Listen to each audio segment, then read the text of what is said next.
जय Hind all of you, this is Yogendra. एक बार फिर आप सबके बीच पोइम सेकंड के साथ, जिसका नाम है कीपिंग क्वाइट, जिसके लेखक हैं, जिसके कवि है पेब्लो नेरुदा।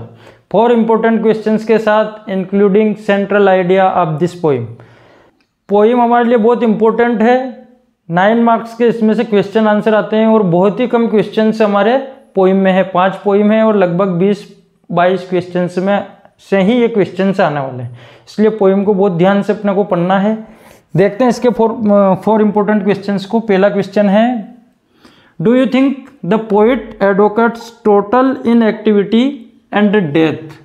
तुम क्या सोचते हो, कवि ने जो पोइम में बात की है उसने क्या टोटल इनएक्टिविटी यानी कि पूर्ण रूप से अकर्मण्य हो जाने की, कोई काम हमको नहीं करना है, आराम हमको करना है, पूर्ण रूप से निष्क्रिय हो जाना है और बिल्कुल मृत्यु के समान जीवन को व्यापन करना है, इस प्रकार की बात कवि ने कही है क्या?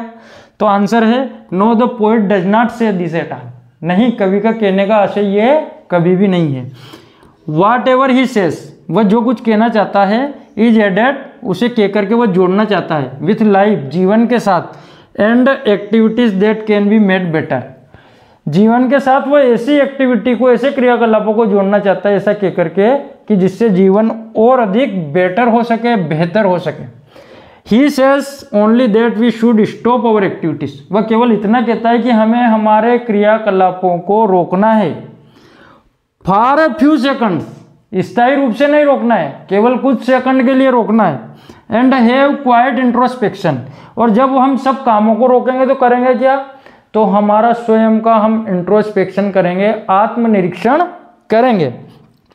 इट विल हेल्प अस, और जब हम खुद का आत्मनिरीक्षण करेंगे तो वह हमारी सहायता करेगा टू रीबिगिन आवर एक्टिविटीज, अपने क्रियाकलापों को फिर से रीबिगिन करने का, फिर से प्रारंभ करने का। किस तरीके से? इन ए बेटर, अच्छे तरीके से, अच्छे ढंग से, एंड मीनिंगफुल मैनर, और एक सार्थक ढंग से, जिसका जीवन में कोई ना कोई परिणाम आ सके। हम भी स्टूडेंट लाइफ में हमारा स्वयं का सेल्फ ऑब्जर्वेशन प्रतिदिन शाम के समय बैठ करके कर सकते हैं कि पर डे हमने आज क्या किया, हमें क्या काम करना था, हमें कौन सा काम नहीं करना था, अपने डज एंड डोंट्स को क्लियर करना। यही बात ये कवि यहाँ पर कहना चाहता है कि हमें क्या करना था, क्या नहीं करना था। जो नहीं करना था वो हमने किया तो उसकी पुनरावृत्ति आगे ना हो। जिस काम को करना है, जिधर हमको फोकस होना है, उस काम पर हम फोकस रहें। नेक्स्ट क्वेश्चन है, व्हाट इज द सैडनेस? दुख क्या है? That the poet refers to in the poem, वह दुख क्या है जिसकी ओर कवि ने इशारा किया है। 2024 में इसको पूछा गया है। रिपीटेशन की संभावना कम है, पर रिस्क अपने को लेना नहीं है, पोइम के सारे क्वेश्चन से अपने को करने हैं।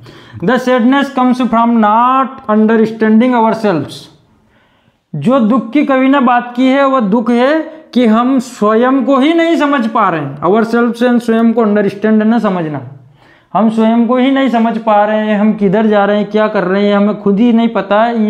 इससे ही दुख हमारे जीवन में पैदा हो रहा है। We are running after worldly gains, और हम भागे जा रहे हैं संसार के जो लाभ है, जो भौतिक सुख सुविधाएं हैं, उनके पीछे।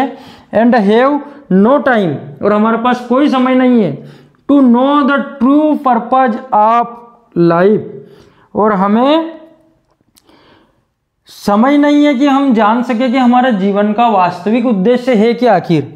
It makes us sad and dull, यही चीज हमको दुखी बना रही है और सुस्त बना रही है। नेक्स्ट क्वेश्चन है, what will counting up to 12 and keeping still help us achieve? क्या चीज, व्हाट विल, क्या होगा जब हम 12 तक गिनेंगे और सारी चीजें कीपिंग स्टिल, और शांत हो जाएंगे, एकदम से रुक जाएंगे। तो जब हम ऐसा करेंगे तो ये चीज हमारी किस काम में सहायता करेगी? ये 22 में भी आया है, 23 में भी आया है। रिपीटेशन की संभावना 2025 में बहुत ज्यादा है।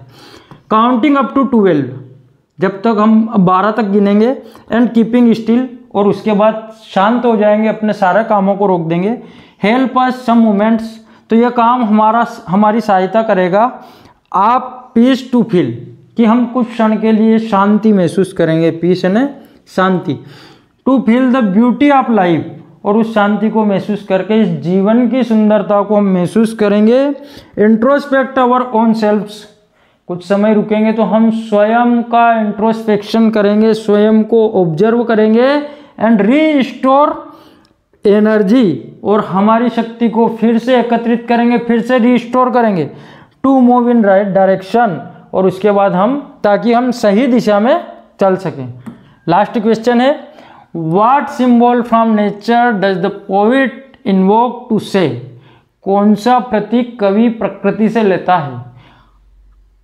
इन्वोक टू से हमें यह बात समझाने के लिए उपयोग करता है, इन्वोक है ना उपयोग करना, to say that there can be life, कि जीवन है, अंडर अपरेंट स्टिलनेस, एक स्थायी शांति के पश्चात भी जीवन है। इस बात को समझाने के लिए कवि प्रकृति से कौन से सिंबल का प्रयोग करता है। आंसर है the poet uses the symbol of the earth, कवि इसके लिए पृथ्वी के एक सिंबल का प्रयोग करता है।